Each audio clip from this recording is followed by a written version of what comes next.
आखिरकार भारतीय पुरातत्व विभाग को मिल ही गया कर्ण के रथ का वह पहिया जो 5000 साल पहले महाभारत के युद्ध के दौरान फंस गया था। आखिर क्या है इस खास रहस्य के पीछे का सच? महाभारत का नाम सुनते ही हमारी आंखों के सामने कुरुक्षेत्र का मैदान, अर्जुन भगवान श्री कृष्ण का संवाद और कर्ण का अद्भुत पराक्रम आ जाता है। पर सोचिए, अगर मैं कहूँ कि महाभारत का एक हिस्सा हकीकत बनकर हमारे सामने आ चुका है, तो क्या आप यकीन करेंगे? भागवत की सिनोनी गांव में मिली एक खोज ने इतिहासकारों और वैज्ञानिकों को हैरान कर दिया है।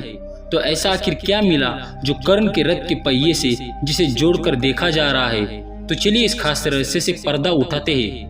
बात 2018 और 19 के बीच की है, जब उत्तर प्रदेश के बागपत जिले के एक छोटे से गांव सिनोली में कुछ किसानों ने अपनी जमीन को खोदना शुरू किया। उनका मकसद जमीन पर फसल उगाना था, लेकिन उन्हें पता नहीं था कि वह महाभारत के कुछ ऐसे रहस्यों को खोज निकालेंगे जो पूरी दुनिया को हैरान कर देगा।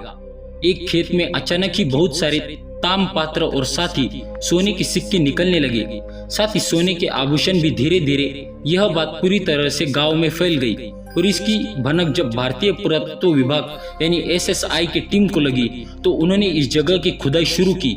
वह खुदाई के दौरान कुछ ऐसा मिला जिसे इतिहासकारों और वैज्ञानिकों को तंग कर दिया। ऐसे तो इस खुदाई में 5000 साल पहले और 2000 साल पहले की कई सारी बेशकीमती और पौराणिक वस्तु मिली थी, लेकिन उस खुदाई में जो सबसे खास चीज मिली वो था एक प्राचीन रथ। और यह रथ के साथ एक ऐसा पहिया जिसकी बनावट देखकर हर किसी के मन में एक ही सवाल उठा, क्या यह सूर्यपुत्र कर्ण के रथ का पहिया है या अभिमन्यु का? वो पहिया जिसकी सहायता से उसने चक्रव्यूह के अंदर घुसकर कई सारे कौरवों का नाश किया था। और इसी जीवानी ने लोगों को सोचने और वैज्ञानिकों की गहरी खुदाई करने के लिए मजबूर कर दिया। साथ ही इस रथ के अलावा वहाँ और भी बहुत सारी चीजें मिली, जैसे तांबे के अस्त्र शस्त्र, प्राचीन कब्रें। अब SIS की टीम की माने तो यह एक कब्रिस्तान था जहाँ पर अक्सर लोगों को दफनाया या फिर जलाया जाता था, क्योंकि यह बहुत सारी कब्रें ऐसी मिली जिसके अंदर बहुत सारे ताबूत भी मौजूद थे। अब एक सवाल जो बड़ा दिलचस्प है, जब बहुत से लोगों ने पूछा कि क्या कर्ण के रथ का पहिया है। यह सवाल वैसे बहुत दिलचस्प लगता है सुनने में, और इसका किस्सा तो आप सब जानते ही है कि महाभारत के एक बड़े ही मशहूर दृश्य में कर्ण के रथ कुरुक्षेत्र के मैदान में फंस जाता है। जब कर्ण उसे निकालने की कोशिश करता है और रथ से उतर जाता है, तब छल से ही भगवान श्री कृष्ण के कहने पर अर्जुन उसका वध कर देता है। और यह घटना महाभारत के सबसे भावुक पलों में से एक थी और आज भी लोगों के दिलों में और दिमाग में यह गहरी जगह बनाती है। और महाभारत के करीब 5000 साल बाद आज भागवत में खुदाई के दौरान जब यह रथ मिला, तो लोगों ने इसे कर्ण के रथ के साथ जोड़ना शुरू कर दिया। वैसे सिनोली के उस खास खुदाई में SIS की टीम को 3 रथ प्राप्त हुए थे।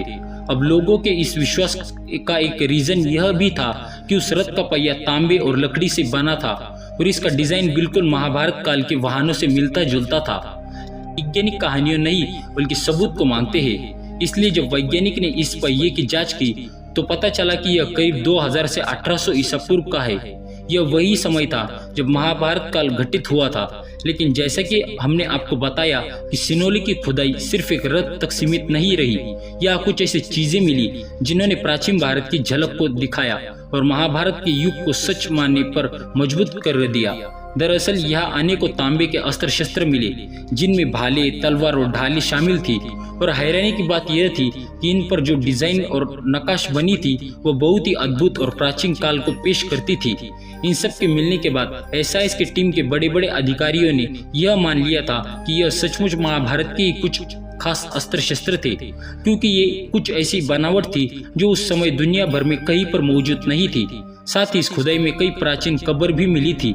यह बात यह थी कि ताबूत पर भी नक्काश और सजावट उस समय की उन्नत कला को दर्शाती है। इस खुदाई में कई सारे कंकाल बरामद हुए जो बहुत से योद्धाओं के लग रहे थे, जो शायद किसी युद्ध में मारे गए। वैसे महाभारत को हमेशा से एक महाकाव्य माना गया है। बहुत से लोग इसे सिर्फ एक धार्मिक कहानी मानते हैं, लेकिन सिनोली के कुछ खोज ने महाभारत को इतिहास की किताबों से जगह दिलाने का रास्ता खोल दिया। हालांकि इस खोज से पहले महाभारत के अस्तित्व को साबित करने के लिए हमारे पास कोई ठोस भौतिक प्रमाण नहीं था, लेकिन सिनोले की रथ और पहिए ने इतिहासकारों को सोचने पर मजबूर कर दिया। क्योंकि महाभारत काल में पांडवों के मांगे 5 गांव में बागबत भी शामिल था, इसलिए सिनोली में मिली कब्रों, तांबे के अस्त्र शस्त्र और रथ के पहिए को महाभारत काल से भी जोड़कर देखा गया। लेकिन अब एक सवाल उठता है, क्या यह वाकई कर्ण के रथ का पहिया था? तो फिलहाल इस बात का कोई ठोस सबूत नहीं मिला, लेकिन धीरे धीरे यह अफवाह फैल गई कि हाँ, यह कर्ण के रथ का ही पहिया था। शायद उसके किसी चाहने वाले ने उसे सोशल मीडिया पर लगातार वायरल किया हो, लेकिन इसके डिजाइन और संरचना ने इसे महाभारत से जोड़ने पर मजबूर कर दिया। इसके बाद धीरे धीरे एसआईएस की टीम लगातार इस खोज करने लगी और सिनोली में अभी भी इसकी खोज की जाती है। खैर, सिनोली की यह खोज सिर्फ एक रथ, पहिया या कब्र तक सीमित नहीं है, यह हमारे अतीत का वह दरवाजा खोलती है जो हजारों सालों से बंद था। अब चाहे यह रथ कर्ण का हो या ना हो, लेकिन एक बात तो तय है, हमारा अतीत, हमारे महाकाव्य और हमारी पौराणिक कहानियां कितनी भी टटोल ली जाए, इनकी गहराई से जानना नामुमकिन है। और सिनोली की ये खोज हमें महाभारत की ओर करीब ले जाती है। इस बारे में आपके क्या विचार है? आपका क्या सोचना है? क्या सचमुच ये कर्ण के रथ का पहिया हो सकता है? आप अपनी विशेष राय कमेंट बॉक्स में हमें अवश्य लिखें। और अगर आपको ऐसे ही वीडियोस पसंद है या आपके मन में कोई और टॉपिक है जिस पर आप वीडियो चाहते हैं, तो आप कमेंट बॉक्स में भी उस टॉपिक को अवश्य लिखिए। दोस्तों, अगर आपको हमारी ये खास जानकारी वीडियो अच्छी लगी हो तो इस वीडियो को लाइक कीजिए, हमारे चैनल को सब्सक्राइब कीजिए और ज्यादा से ज्यादा शेयर भी कीजिए। तो मिलेंगे अगली बार एक नई खास वीडियो के साथ। तब तक के लिए देखते रहिए संपूर्ण ज्ञान का केंद्र बिंदु अथर्व तिवारी यूट्यूब चैनल।